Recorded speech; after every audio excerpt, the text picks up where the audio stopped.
We did it, folks. After all these years, we finally have the first canon lesbian relationship in a Yakuza game. Behold. Also, whatever they have going on, I guess.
So, anyway, hi guys.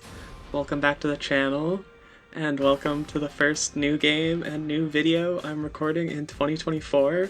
It's, March, so it's been a minute. Oopsie. I'll explain that later. But today, we're going to be talking about the sequel to 2019's Yakuza Like a Dragon and the conclusion of the previous main character of the series, Kazuma Kiryu, in Like a Dragon: Infinite Wealth. This has been a game I have been hotly anticipating, which I feel like I say that a lot in these videos, but like, oh boy. Some of the most hype I've had for a game, like, ever. Yakuza Like a Dragon, the predecessor, is one of my all-time favorite games, and I also just adore the Yakuza / Like a Dragon series, but this is the first new, full-length release since I got into the series, so very big deal for me. But without further ado, let's get into that. So, first, for some context, I've played all of the Yakuza / Like a Dragon games that are available on modern consoles. So, that's all of the numbered ones. I played the Ishin remake, I played Gaiden, obviously I made a video on that one. I've played both the Judgment spin-off games, and I think that's all of them? And yeah, I've done varying degrees of the content within those games. Some of them I did all the side quests, some of them I was like pretty much just doing the story. Kind of depends, but particularly Yakuza Like a Dragon or Yakuza 7, whatever you want to call it. I know I did all of the side quests, and I definitely like spent a lot of time with it, but I didn't 100% it just because there's so much stuff to do in that game, and that's the case in this game also. Yeah, so same deal here. I did all the side quests, obviously I finished the story, and that's pretty much it. I experimented a bit with some of the vast amount of side content, but I'll get into that later. So yeah, that's it for the context. So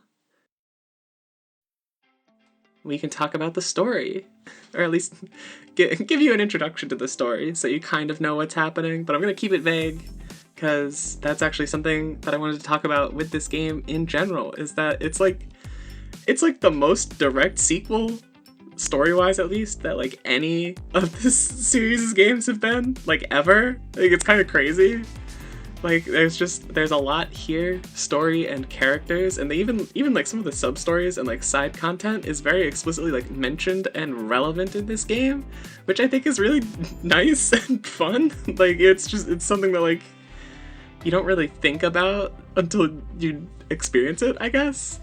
Because a lot of the previous Yakuza games are very much like standalone. Like, they do definitely like have like kind of an overall like arc, I guess, but like they're still like very much their own standalone things.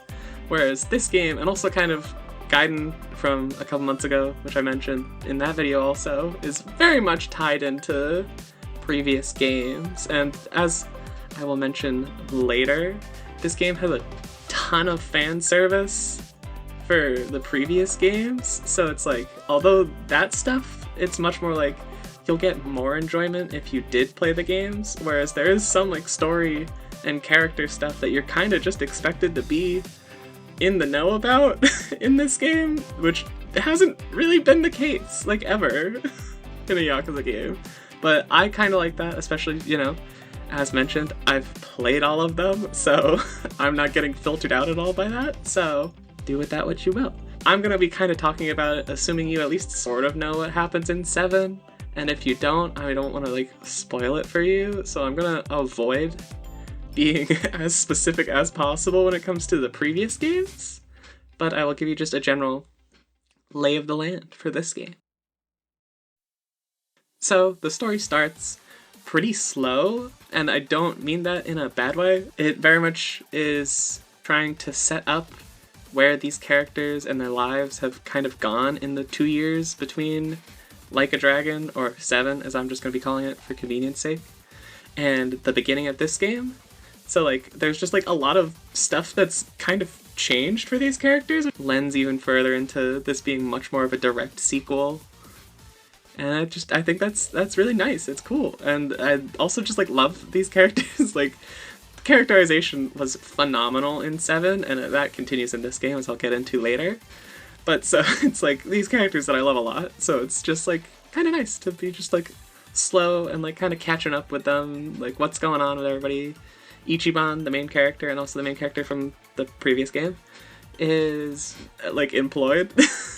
He has an actual job now, so that's good. That's great. He actually works at the job agency, which is where you could change your classes in the previous game, which that's just cute. But after we get a quick glimpse, not very quick, actually, specifically, glimpse into the lives of Ichiban and his main 3 friends, Adachi, Nanba, and Saiko, we then jump to a year later, because he confessed his love and then proposed to Saiko in one day. That didn't go over super well, and then she ghosted him for a year. So things don't start out great for him. And then when we meet back with him a year later, he proceeds to lose his job because of a VTuber. Because, of course, why not? Like, you know how VTubing is. Actually, like, seriously though, VTubing's, like, weirdly relevant to this game's story. Like, it's just odd. But after losing his job, because he's framed for trying to, like, illegally reintegrate Yakuza into the public, when in reality he's, like, trying to do that legitimately, because I don't know if this is real or not, but at least in the game, there's this, like, rule where ex-Yakuza have to go 5 years before they can be, like, considered, like, civvies, essentially. So that kind of makes it very difficult to get a job.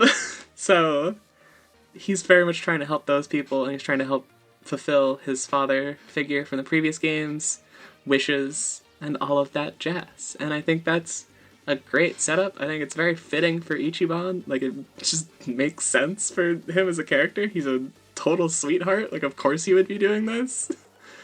And it also makes sense for other contextual stuff that happened in the previous game, which I won't elaborate on. But it leads to kind of a nice reiteration, sort of the points that were made in kind of the central theme of 7, of just kind of, like, the gray zones in society, and how, like, a lot of people kind of fall into not necessarily the most legitimate spaces, whether by choice or not, and it's kind of fucked up to be punishing them further, because usually they end up there because they didn't have anywhere else to go. So I think it's kind of nice to reiterate that point, even if, admittedly, they kind of don't follow up on it much more in the rest of the game. But then he learns of the Seiryu clan, which he dealt with in the previous game, is actually rebuilding up its numbers. And it's actually grown to become the biggest Yakuza clan at this point. But, allegedly, its new leader, Ebina, with the assistance of Joe Sawashiro, also from the previous game. Which, that's crazy, isn't it? A non-playable character from a previous game actually coming back? What a wild concept, holy shit. But he tries to confront them about this, and then they reveal that they're, at least allegedly, trying to reintegrate all of these Yakuza by bringing them in to the Seiryu clan and then kind of developing their own business and just employing them directly for the 5-year gap. That's kind of their whole setup. And they send Ichiban to Hawaii to meet with who is potentially his mother. And then he proceeds to immediately get mugged, and then he gets drugged and stripped and dumped onto a public beach.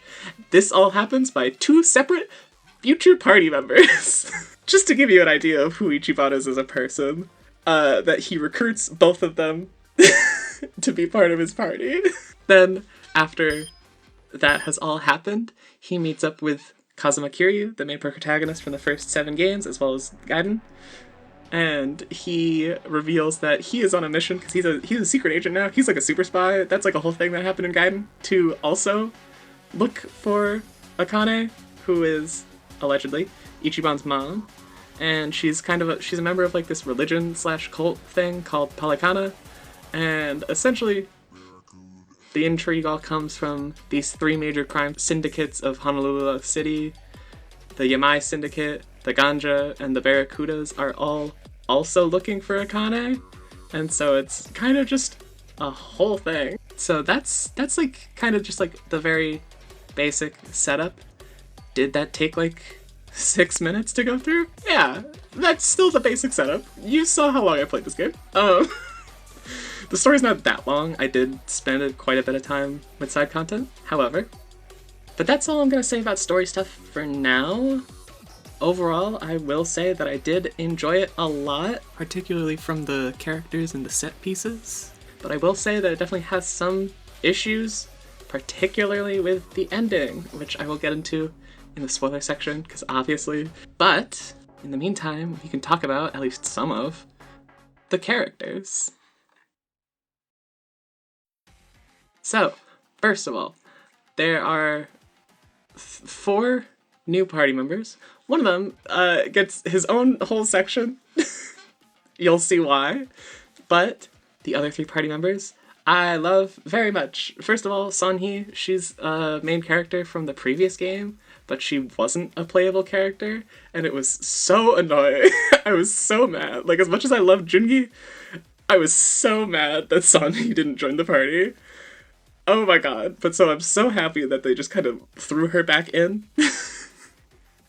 That's great. That's awesome. Love Sonhee. She's, oh my god, bad bitch.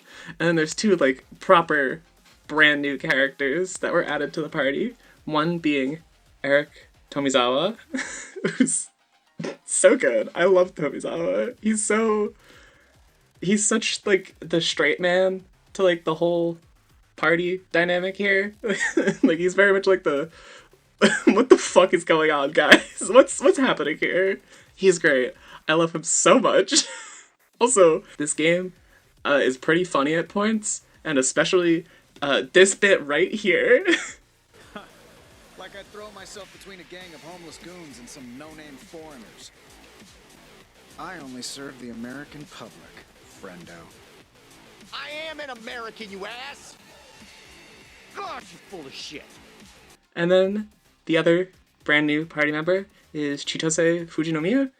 I think she's also great. She's just a very, like, enjoyable character. She definitely, like, butts heads a bit more with the party, which also, as mentioned previously, both of these characters, like, to some degree assault Ichiban before joining, so, like, that's a whole thing that they have to go through, but Chitose definitely has to go through more hoops to, like, properly be accepted onto the team and all that. That's a whole thing. But so, this game has a bigger party than the last game. I do really like the party's interactions in this game. They added, there's just like a lot more going on with the party and like their interactions and all that. Like there's a ton of like, a lot of talking with the characters. It's great, it's very fun. And then there's the non-party members, which really pretty much just the villains. All 3 of the main crime syndicate guys, I think, are pretty interesting, at least. One is distinctly a lot better than the other 2, but like, All three of them are pretty interesting. Dwight from the Barracudas and Wong To from the Ganja are like just like neat, like they're like pretty basic Yakuza villains overall, but like they're just like enjoyable presences. Do I think we really needed both of them here? Not entirely, but I still enjoyed their presence. And then there's Yamai, the leader of, you guessed it, the Yamai Syndicate. Yamai's fantastic. He's just phenomenal. Like, so good. He's so good. Oh my god, he's so good. Like, he's just like very well written and characterized, and his portrayal is great. It's so good. He's very similar to Majima in the first game. He's not the same deal. He's not exactly Ichiban's Majima. Let's not make those characterizations. But he has a similar role in the story of being kind of an antagonist, but not necessarily a villain, and then kind of working his way to being at least pseudo-reluctantly allied. So, like, that kind of deal. And he's great. I really hope we see him again. I think we will, especially just given how the director of this game, Yokoyama, has, like, explicitly said that, like, they're really happy with how Yamai came out. So, like, I'm assuming he's gonna come back at some point. That'd be great. And then, also, character issue I have is just that Jungi Han, who is a party member from the previous game, kind of gets screwed. Like, he shows up in, like, the last quarter of this game, at best. And, like, by that point, you've kind of very much, like, developed your team, your party, and all that jazz. So, like, there's not really much room for him to show up. And there's also not much room for him to be included with the story. And it's so unfortunate, because I love Jungi. He's so good. I don't know why this grown-ass man who's like a super assassin is also just like a fucking iPad kid, but it's so good. I love him. And I wish he got treated better. Because he was also like a similar position in the previous game of being like way at the end of the game, but at least he like was incorporated a bit more in the story prior to joining the party. But that's not the point. We're not talking about that game. We're talking about this game. So, speaking of this game, let's talk about the audio experience. Really trying to lump these two things together here. So, the soundtrack is... oh my god. The soundtrack's so good. It's so fucking good. Like, these games generally have phenomenal soundtracks. This game has 151 songs on its soundtrack, which is so much music. And it's all really good. I'm looking at my list of highlights here, and I'm seeing that it's like every single boss theme and also like a handful of others. So I guess I'll list them out right now.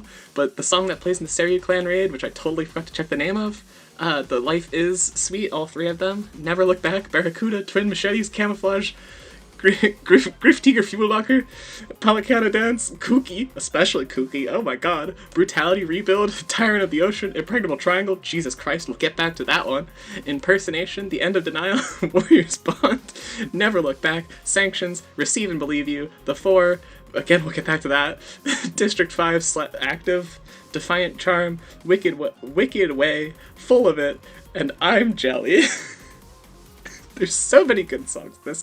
I also really liked the new karaoke songs, particularly, like, especially Honolulu City Lights and Awake, like, even both the Japanese and English versions, both fucking bangers. I've been genuinely listening to both those songs on Spotify. Like, those will probably be on my Wrapped at the end of the year. They're going into regular playlists. And then I wouldn't say I entirely liked If I Could Love the One I Love, but the only reason I'll really say I like this song is because of this bit right here. If only the one I could have loved could be the only one that I love. Where, specifically in the English version, Robbie David goes in on that shit. That's fantastic. So now we're going to talk about the voice cast. And so, first of all, I would like to mention, I didn't play with this, but this is the first RGG game, Ryoga Gotoku Studio, the studio that makes the Yakuza Slash Like a Dragon, and also Judgment Games, etc. This is the first of their games to have a Chinese dub, which is just neat. Just makes the series accessible to a larger audience, because although obviously tons of people can play games without a dub in their language, it definitely helps a lot, and it definitely helps with marketing. So, like, look at Yakuza 7, which was like a huge deal for the series in terms of popularity. It's the first one in the series to have an English dub, so, like, just saying.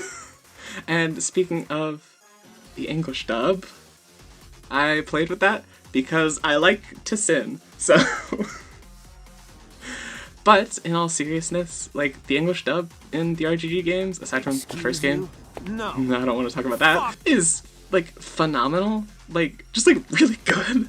Like, there is some issues, but those issues are pretty much exclusively in terms of legacy characters who previously never had an English dub up until this game and or Yakuza 7. But most notably, I will start with the negatives, just because there's less of them, for me, at least. Less of them for me to talk about. One, Daigo Dojima. Why does he sound like that? That is not what that man sounds like. You're wrong for this. Bring Sonic back. I liked when Sonic voiced him. That was so much better. Why does he sound like that? What happened? And then there's also Majima. Kinda. Like, I think Matthew Mercer was an odd pick to voice Majima. Put it that way. But I don't think he does, like, a terrible job. I just think there could have been better picks, you know? Like, particularly, like, I was texting my friend about this. Robbie Daymond, who voices Zhao in this game, who does a phenomenal job at that, I will say that. I feel like he would have been a phenomenal pick for Majima, like, just being totally honest. Like, I think Matthew Mercer works a bit better in this game, just because Majima is older and sadder, and I feel like Matthew Mercer works a lot better with that. So that's, like, kind of, like, a half issue. And then there's Kiryu. I'm sorry, I don't want to be a hater, but I also kind of do, because I like being a hater. I really don't like Yang Yi as Kiryu. Like, I just feel like there was a lot better choices. I don't despise it like some people on the internet do, but I just didn't like it that much, and I feel like they could have picked better choices. But now we can talk about all of the really good voice acting in this game. First of all, Ichiban, voiced by Kaiji Tang, fantastic again. Nanba, voiced by Greg Chun, again, fantastic. Sunhee, voiced by Fiona Renee, again, fantastic. Sorry, I'm listing through all the characters from the previous games that I really liked. Again, as I mentioned already, Zhao, by Robbie Daymond, phenomenal. And now we can get on to the actual new characters. I think Tomizawa, voiced by Matthew Yang King, fantastic. Such a phenomenal casting for this guy, like, really spot on. Yamai, a character that I love very much already, voiced by Andrew Kishino. That shit's great. That's hot right there. Oh my god. Eiji Mitamura, voiced by Alex Lee, a busy lad recently. He did great.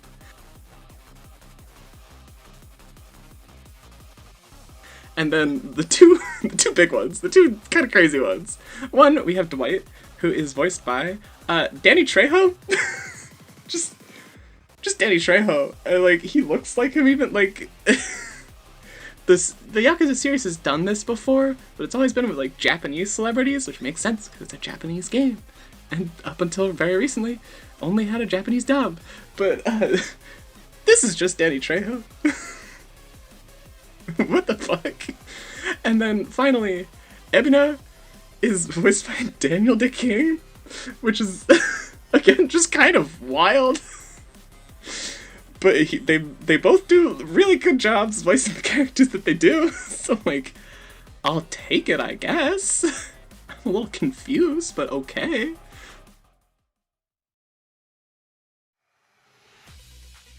So now we can finally talk about the gameplay, and we're gonna start with the combat, because there's a lot to talk about with the combat. So this game is, like, a massive improvement from 7, like, just, like, unreasonably better in, like, every respect. Like, the story the issues I have with the story are like pretty much the only issues I have with this game in relation to 7, just to put it that way.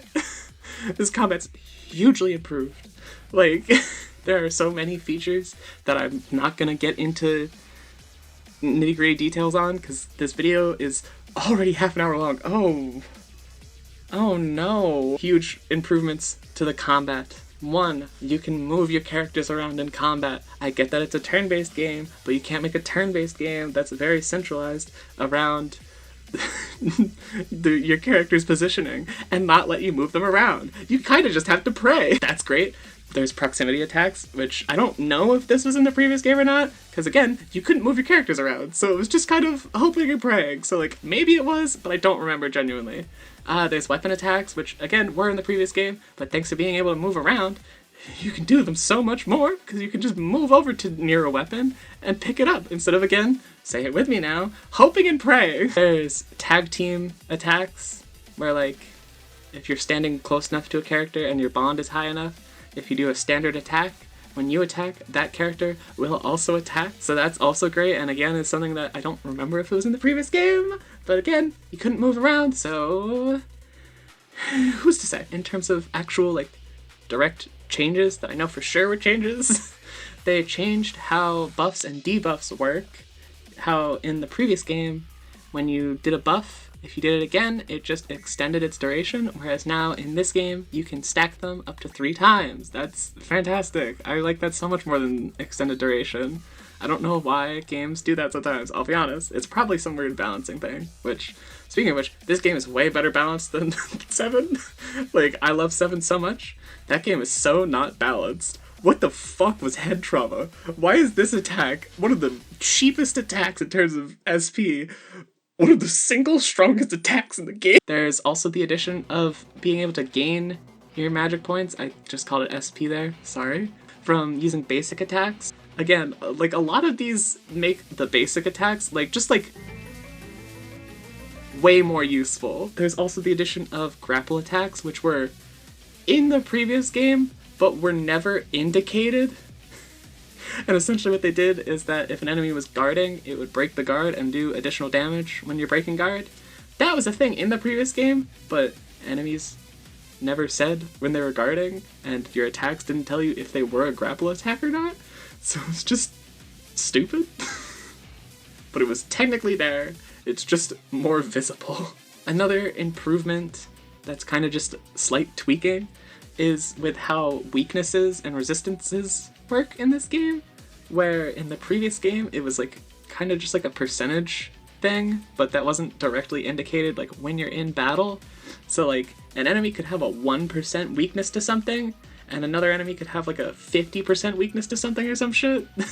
And they'll both have the exact same indicator over their head that they're weak to an attack. So it's like kind of weird, whereas now it is just a flat, like, we don't know the exact numbers as of right now. There are some people, like Snowy Sangeman, the Yakuza YouTuber, you should check him out if you're interested at all, who are like, kind of like doing some like preliminary research to try and figure out exact calculation stuff. So we don't know exactly the numbers, but it's like a flat increase or a flat decrease, depending on which way it goes, which is just a lot better, a lot better for consistency. So if a character is weak to something, they are equally weak to something as another character that is weak to something, which I feel insane having to say that.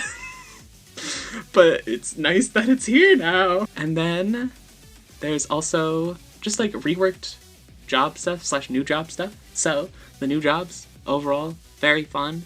Desperado, cowboy, samurai, a samurai, housekeeper, the maid one are all 3 very fun. And then there's 3 new signature classes, Sujimancer, which we'll get back to, and Tomizawa's cabbie, and Sonhi's assassin class, which are all very fun. And I really like that when you unlock classes / jobs in this game, they do kind of revelations, which is kind of like a cute reference to Yakuza's 3, 4, 5, and 0. So that's just like really cute.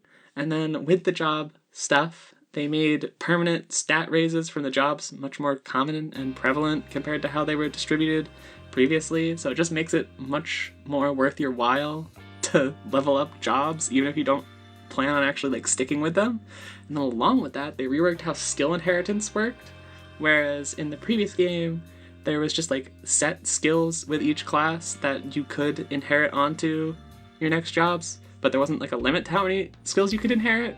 So essentially, if you say maxed out all of your party members' like jobs, they would have access to all of the same skills, and so like it made your team building a decent bit more monotonous. Like there was kind of just like objectively better picks, whereas in this game, based on your bond rank with the character, you can include and inherit up to 5 skills of your choice. You can just pick any 5 skills, and then once you max out your bond, you're able to inherit one of the ultimate skills, the Kiwami skills.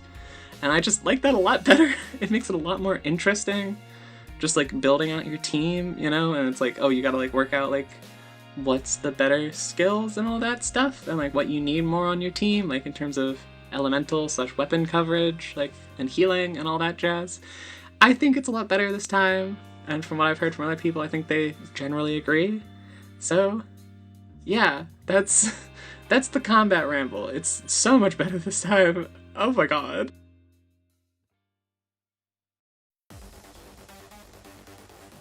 Now, just to talk briefly, I swear to god the rest of this video will be as brief as I can make it. But we're going to talk about some non-combat stuff, some non-combat / exploration gameplay. So one, the new city, Honolulu City, very fun to explore. It's great. It's very big. They kind of over-exaggerate the size of the cities in the marketing beforehand, but this is still like the biggest city in any of these games, and it's like this city feels much more filled with stuff compared to Yokohama, which I do love. Yokohama, which was introduced in 7 and is also back in this one, I will say that, but there are kind of parts of Yokohama that feel much more empty and kind of like just like, oh yeah, you gotta run through this part to get to somewhere else. Honolulu City has much less of that issue. It feels much more full of stuff, which, like, again, the Yakuza games are generally very good about, and even Yokohama is generally good about, but there just has some small areas that are like that. So overall, this city is fantastic, and it's also just like very fun. Like, it's so interesting how well they were able to capture the vibes of these cities to where it really does feel like Honolulu City is in a different country compared to the other cities. Like, it's just like so interesting how well they capture that. Obviously, I've never been to any of the cities in these games. I would love to change that at some point, but like I've never been to any of these cities, so I can't speak on that, but from what I have heard, they're pretty faithful recreations of the city, at least like in terms of like their very general setup. So yeah, it's just cool to see an American city in one of these games. This is the first one. This is the first game in this series that takes place at all outside of Japan. So like, that's really cool, and it's also so funny to hear the random NPCs speak English, because that's kind of just like a thing in any of the games, including the games that have had English dubs, where like kind of just like the random NPCs walking around and like the store clerks that just have like a little like blip of dialogue that doesn't actually line up with the text that's showing up, that type of stuff. Those just all spoke Japanese still, but now when you're in Honolulu City, they speak English, and it's so funny to hear that. It's so funny to hear that. It does really make you realize how frequently they loop those voice lines for like random NPCs. Overall, the sub-stories, pretty fun. Like, I think they're decent. I don't have much more to say on them. I did all of them. So, yeah. The dungeons in this game are much more interesting, because the dungeons in this game, unlike in 7, are like pseudo randomized. It's essentially roguelike for a Yakuza game, which I think is pretty cool, and I think actually like works like way better than I thought it would. Like, I thought it would be neat, but it works quite well. Like, I think they could have used a bit more variety, but like overall I think it was really cool, and especially for their first like go at it. I assume that they're gonna like flesh it out even more in subsequent games. So yeah, it's overall just really cool, and it makes it much more interesting to grind instead of running through like the same 2 like floors of a dungeon. And I also really liked that they added sort of boss enemies around the town that have these little crowns. They don't like they aren't like random spawns, they have like set spawns. They're kind of like named enemies from the Xenoblade games, if that means anything to you. And yeah, I just think that's a good addition. That's really nice. It incentivizes you to kind of poke around a bit more, and also like when those guys are around, it indicates to you that there is some sort of good reward. Either beating the enemy directly drops you a good reward, or it gives you access to like a chest or like a small new area. I just think that's a great addition. So now, very quickly, we're gonna rapid fire through all of the side content, because there's so much side content in this game. Like, it's ridiculous. There's so much. It really feels like a never-ending amount of content. There's Crazy Delivery, which is a crazy taxi parody. There's this dating app game, which brings back the stupid typing minigame from 6. But I'm also okay with that, because I think the typing minigame was funny. You have Sicko Snapping, which is just Pokemon Snap, but like upsetting. And then there's like a ton of returning side content, minigame stuff from previous games, which I'm not going to get into because they're not like new stuff. But there's 2 like very big fleshed out side content things. First of all, there's the Sujimon, which is a big old Pokemon parody. The whole deal is just a big old Pokemon parody. It doesn't even like play at all like Pokemon, which honestly makes it funnier, but it's like just like weirdly fun for how kind of frankly shallow it is. So essentially the deal was, in the previous game, 7, there were these things called Sujimon, because like Ichiban, when he gets into an encounter, the enemies transform into kind of more video gamey type of enemies, to explain it best. These weird guys were called Sujimon, and essentially in that game it was just like an excuse to have a compendium. You had your Suji Dex, which was just your like bestiary type of deal. But in this game they flesh it out to where in varying forms you can capture them and use them. And so essentially you build up your team, you have a party of 6, and you fight 3v3s, and then it's pretty simplistic gameplay loop. I will say it is impressive how different the gameplay is of this turn-based RPG versus the rest of the game, which is also a turn-based RPG. I think that's pretty impressive, but like other than that, it's like fine gameplay-wise. I will also say I do love that it fulfills my childhood dream of having spamming a button be actually useful for catching, and it also ties into a greater gameplay loop, which I will get into once I finish explaining Dondoko Island, which is just a big old Animal Crossing parody.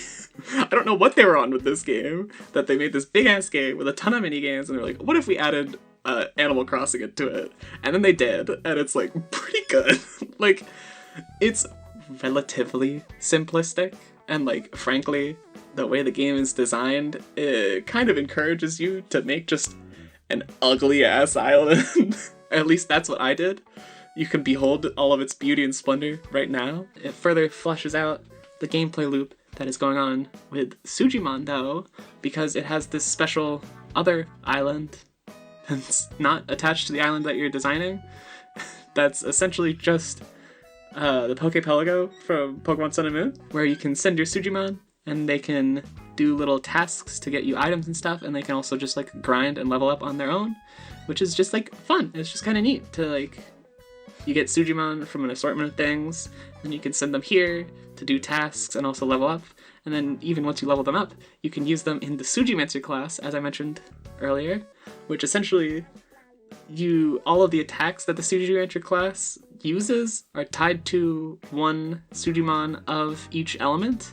And so the stronger the Sujimon you use for that, and like the higher the bond you have with them, the stronger the attacks. So it's like kind of like a fun little like gameplay loop of its own built into the larger gameplay loop. It's just like really cool. Hi, I'm talking about Kiryu now. Kazuma Kiryu, the main protagonist from Yakuza 0 through 6, and also Gaiden. He's back in this game, and he is a main character. Unlike in 7, where he just kind of has a little cameo appearance. In this game, he is a main party member. He is, in fact, the second main party member you get. He is He just is the second protagonist. Like, Ichiban and Kiryu kind of share protagonistship of this game. And so just to give you a little idea of what's going on with Kiryu, he has cancer. He is like super terminal cancer. And he's like going through it because of that. Shocking. But so for like the first like half-ish of the game, he is just on Ichiban's party. He's just there. He's just hanging out. He's just a guy. He's just my baby girl. Is he like a 60-something-year-old man? Yeah. Essentially, as the story progresses, his cancer, gets worse. And it starts to like actually like hinder his abilities. And so the whole team is like, hey, you gotta like go back home, man. Like, you're clearly like not in shape to be able to continue helping us at best. At worst, you're actively killing yourself faster. So they send him back to Japan with notable nurse Nanda. From there, the game splits the story, interweaving every other chapter, where one chapter you will be playing as Kiryu, as the leader of the party, and he has his own little party in Japan, and then you will alternate to playing back with Ichiban and his own party in Hawaii, which is just neat. Admittedly, could have been executed better. Like, it felt kind of weird how they started switching back and forth at the halfway point. Like, I liked having Kiryu and Ichiban on the same team together for like a decent chunk of the game, but it also again just kind of felt weird deciding to switching back and forth between them only for like the second half of the game, and then also switching every chapter kind of gives you whiplash. Like, these chapters are definitely on the whole longer than chapters in older Yakuza games, including Zero, but like still it's like kind of like whiplashy. And so essentially he is sent back to Japan to rest, and he ends up not being able to do that. Yeah, let's talk about Kiryu, and Kiryu as a playable character and as a second protagonist, I guess. So, first of all, his job, Dragon of Dojima, so cool. so fucking cool. Like, they didn't even like pretend that they weren't giving Kiryu special treatment. Like, they were just like, no, he gets like 3 wholly unique mechanics to himself. Like, dude. So first of all, he has stance changes, which come back from Yakuza 0, and I guess also technically Kiwami, where he can change between his brawler, rush, and beast style, which is fun. I could go and talk about how the colors and icons are changed on them for kind of no reason, and it drives me a little insane, but I'm not gonna talk about that. So beast style, his area of movement is much smaller, but he obviously does much more damage, and like a stupid amount of damage. Like, his proximity attack in beast mode is like a kill shot for like half of the game. And then rush style, he has a huge radius of movement, and also any regular attack he does, he gets to do twice. And then brawler style is regular radius, but he can do heat moves in certain conditions, which is cool. Very hard to proc, at least in my experience. I got 2 in the whole game. But like, still cute idea. And then there's another mechanic that he gets once he is his own playable protagonist called Dragon's Resurgence, which is, I think the single coolest thing ever added to a turn-based RPG. Where if the full party's hype meters are filled, he can go into this Dragon Resurgence mode, and he just gets to fight them like the old games. Like, he just turns the game into a brawler again, but just for him and just for a set amount of time. And it's so fun and it's so fucking cool. Oh my god. Outside of gameplay stuff, there's just, as mentioned previously, there's just a ton of really fun fan service in this game, and most of it is in the Kiryu sections. Like, pretty much all of his side quests are, in some way, shape, or form, either at least a reference to something from a previous game, or straight up just bring back some character from previous games. And like, they pull from a pretty broad variety of characters. Like, they kind of go in there. It's like really nice. And then there's the life links, which is a whole thing. He's like, Kiryu's dying, so like he's got like a bucket list now. It's a whole thing. And so one of the deals is this kind of side storyline, which I like it a lot. My biggest issue is honestly just that it is like a totally optional side thing. but I also don't entirely know, like, pacing-wise where they could fit it in, so, like, I understand. The entire premise is just Date, who's the only character who's appeared in, like, every game aside from Zero, the prequel. That is the only Yakuza game he hasn't appeared in. So he's Kiryu's homie. They're besties. And so essentially Date tries his best to wrangle Kiryu's old friends and loved ones and get Kiryu to be in proximity, to be able to, like, see/hear them without them seeing/hearing him. And it's a whole thing. Even if it's, like, very convoluted and it's like, there's no fucking way that you didn't see this man and immediately be like, oh, that's definitely Kiryu. Hey, what the fuck? It's very fun to see these characters. And it's also just, like, the characters they brought back, like, so many of them were, like, characters that I was like, there's no shot we're ever seeing these characters again. Like, Nakajima from 5? That's crazy. I love Nakajima so much. But, like, he was a side character in a game with, like, dozens of side characters. That's crazy that he's here. I love him. Especially because he's never been in a game on the Dragon engine. So, like, they had to make, like, a completely and totally brand new model for him. Love that. That makes me so happy. I also love that his English voice actor is, like, kind of just doing, like, a Canadian voice. Like, that just kind of works for his whole vibe. Bringing Sayama back from 2, again, kind of wild. She was shipped off to America at the beginning of 3 because they didn't know what to do with her. Because as much as I love these games, oh boy, they're not good at bringing characters back, which is why it was such a big deal for me that I mentioned at the top of the episode. That, like, there's a lot of stuff that just kind of comes back in this game. And, like, the Hirose boys from Yakuza 6, again, just great stuff. Makes me very happy to see. And then there's also the memories, which essentially covers referencing everything else. Just like you walk up to a little glowing spot, and then just a little PNG from a previous game pops up, and just a little bit of text that's just like, oh yeah, like I remember such and such thing, or such and such person, or whatever. And then it's just like, and it's just a cute little thing. They managed to really pull in references from every game, including the 3, like, non-canon ones, which is interesting. And also we get a Shinada mention, which is not something I thought would ever happen, because RGG really hates this guy for some reason. I love him. I love the dumb baseball boy. But yeah, so overall, between this and Gaiden, which was going to be a part of this game, like it was originally going to be a DLC story for this game, this all feels like a much more fitting conclusion to Kiryu's time as the main protagonist of the series. And with that said, let's talk a little bit about some spoilers. So if you don't want to see these, like, real proper spoilers, stuff that was, you want to skip on the spoilers, you can go skip to the time on the screen. You know how spoilers work in YouTube videos. But without further ado, I like Eiji. I like Eiji as a villain.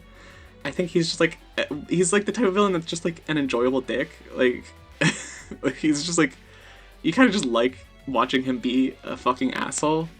It's great. And like, but I will say, the whole betrayal thing with him doesn't really land, mainly because this might just be a me issue, but the game didn't really make me care at all about him prior to him becoming a villain. So it's like iffy, but like overall, once he did become a villain, I did enjoy him quite a lot. So I'll say that. I am deeply obsessed with the fight versus Daigo, Dojima, Majima, and Saejima. They fight, all 3 of them fight Kiryu, which is, oh my god, like, as a fan of this series, this bit right here did things to me. I genuinely cannot recreate the sound that I made when the full, like, titles drops came for them, and that song, Impregnable Triangle, as I mentioned earlier, came on. Like, holy, that fight was awesome, and it was so cool. Oh my god, it really blew my mind, because, you know, this game's turn-based, as I've mentioned, but once you get each of the 3 guys down to, like, the tiniest sliver of their health, they stop taking damage. And so, like, at first, for me, I was like, oh, okay, do they do, like, a little, like, cutscene thing for their turn? no. They go into a very recognized pose at this point in the game, and then you get a button prompt on screen to do the dragon's resurgence, and then you have a mini brawler boss fight with each of the 3 characters, which is so fucking cool. Like, especially for these three characters that Kiryu has fought multiple times, and these are like the most prevalent characters that aren't Kiryu and now Ichiban in the series. Like, this shit was so cool. I will say the brawler section was like kind of easy, but there wasn't like a whole skill tree or shit to be able to upgrade, and like you obviously wouldn't have known this was coming, so like there's like kind of no way to prepare, or even like prepare even if you did know. So like I get it, I understand. It was still really fucking cool, so I'll take it.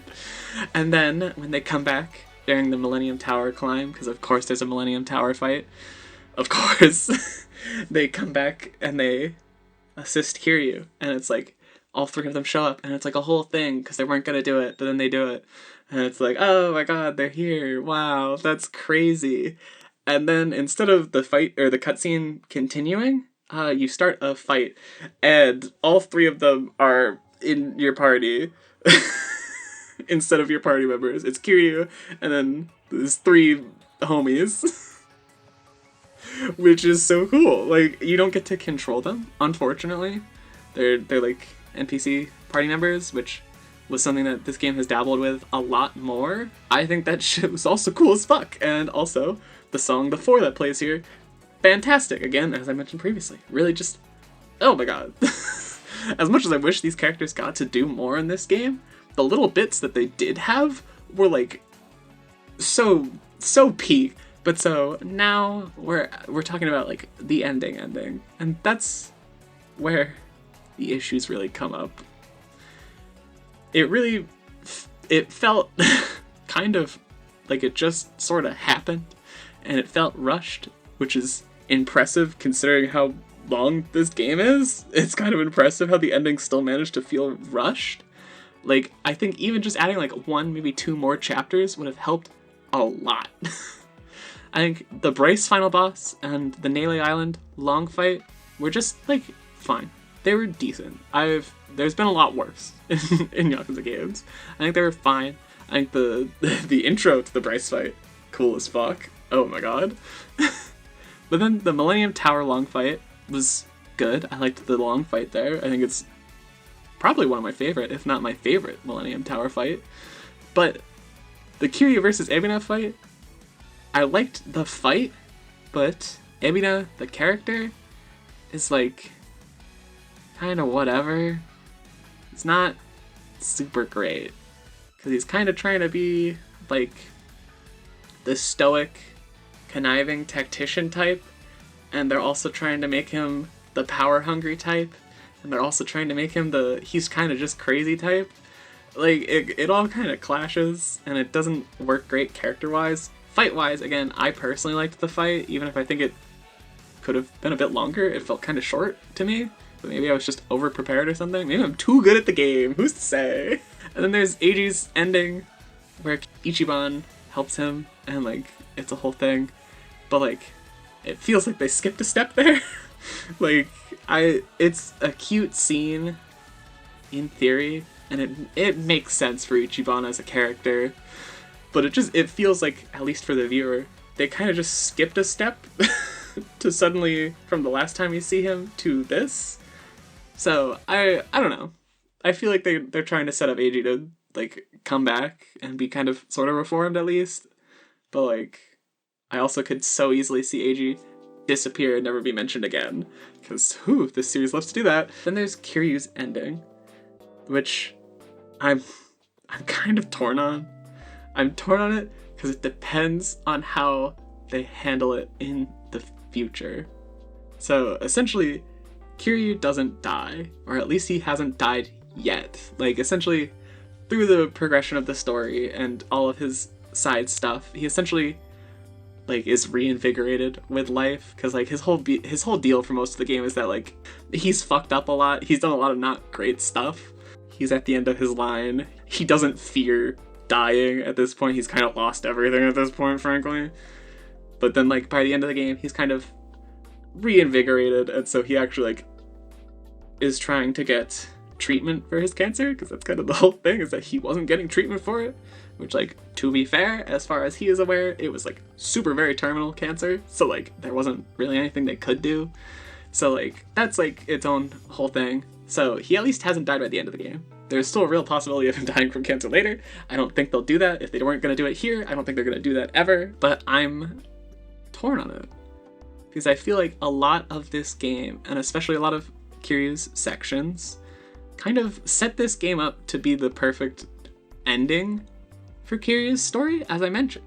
I'm worried about them bringing Kiryu back ever again. I kind of really hope they don't do that. And I felt like killing him was really the only way they were gonna actually stick to that. And even then, that's questionable with this series. Oh my god. I don't even talk about that. So yeah, I'm torn. Because it's like, I love Kiryu. I don't want to see him die. Even if he's a fictional character, I don't want him to die. But like, I also don't really want him to be thrown into more of these games. So, but that part particularly, I won't include with my overall negative thoughts on the ending. That one is much more like, it kind of depends how they execute it going forward.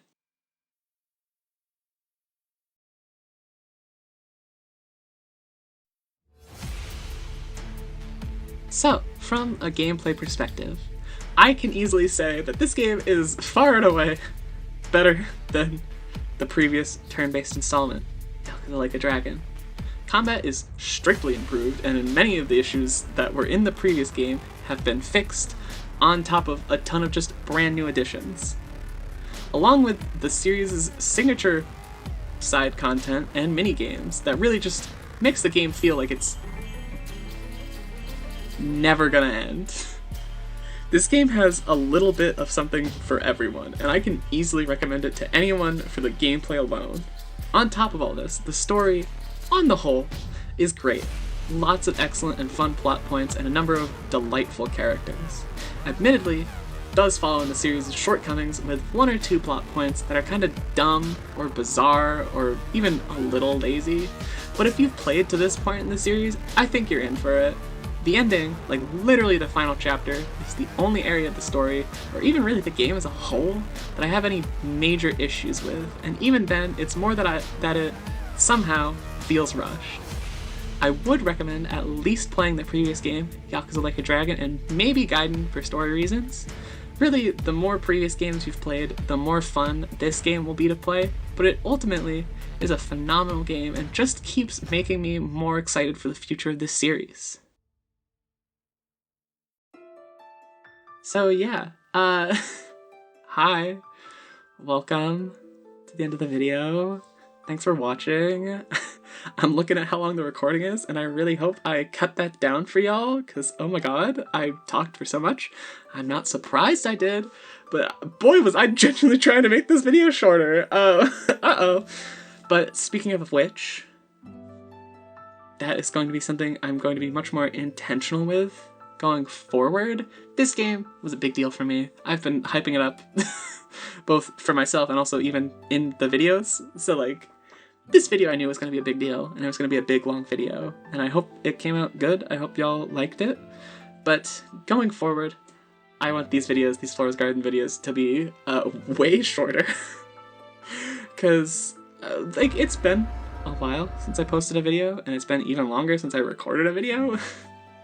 But like, I'm working a full-time job now, which was not the case when the last video came out, and was not the case when the last video was recorded. So, things are very different for me right now. I have a lot less time and a lot less energy, so these videos being shorter will mean it's a lot easier for me to record them and like edit them and get them out, which is just kind of a net positive for all of us, for right now at least. So I think that's kind of gonna be my goal going forward, is to have these videos be just like shorter, like we're talking like 15 minutes tops, which, yes, I know I have yet to make a video that's 15 minutes or less. I'm working on it. That's the plan. So the videos will be shorter, and then essentially, like, it will be even more so just my, like, initial thoughts and feelings upon finishing the game, because I feel like the longer I make them, the more they turn into just actual reviews, which is okay. I would be fine with doing reviews, but it kind of defeats the point of doing these Flora's Garden videos. Like, I've explained the point of these videos. I want them to be done for every game I finish, and I cannot sustain doing videos of this length, or even close to this length, for every game I finish. Like, I'm just gonna stop playing games if I do that. Which is kind of been the case. I was kind of putting off starting more games because I knew I hadn't recorded this yet. So, like, going forward, they're gonna be shorter, so it'll be easier, and I will have less barrier to entry type of deal. So hopefully it will make it easier for me to get these out, actually. Both just, like, in general for the point of these, and also just, like, again, I'm working, so I'm a lot more tired in, like, every sense, so that would also be great. And then again, y'all will get, at least theoretically, y'all will get more videos from me, / more frequently. And then, like, it leaves the door open, if they're shorter and there's less to the videos, it leaves the door open for me to do more, bigger, longer, like, in-depth reviews and or, like, analysis type videos, like this. Oh my god. I just finished this now. Like this video, when I, like, really want to, you know? So, like, feeling less pressure put on by myself, and, like, I don't know, theoretically, if I were to build a larger audience, I guess, there would be less pressure for the smaller Flora's Garden videos, whereas when I play a game that I experience and I have so many thoughts and feelings on, I know I can have the option to, later on down the line, after that initial Flora's Garden, record a much bigger, in-depth video. So even in that sense, you'll theoretically be getting more videos from me. So that's the goal. I want to cut these videos down and then be really good and consistent about that length, and kind of working that into my full-time work schedule. And then from there, we will start to work on non-Flora's Garden videos. As I mentioned in my year-end video, I want to start doing that at some point. But again, I really want to getting it down to, like, really where I want it to be, at least as where I want it to be as possible, so that it's sustainable. And then again, we will go from there. I will see you all later. I know the next 2 games currently playing are Persona 3 Reload and Final Fantasy 7 Rebirth, which both are very long games that feel like they have an infinite amount of content to them.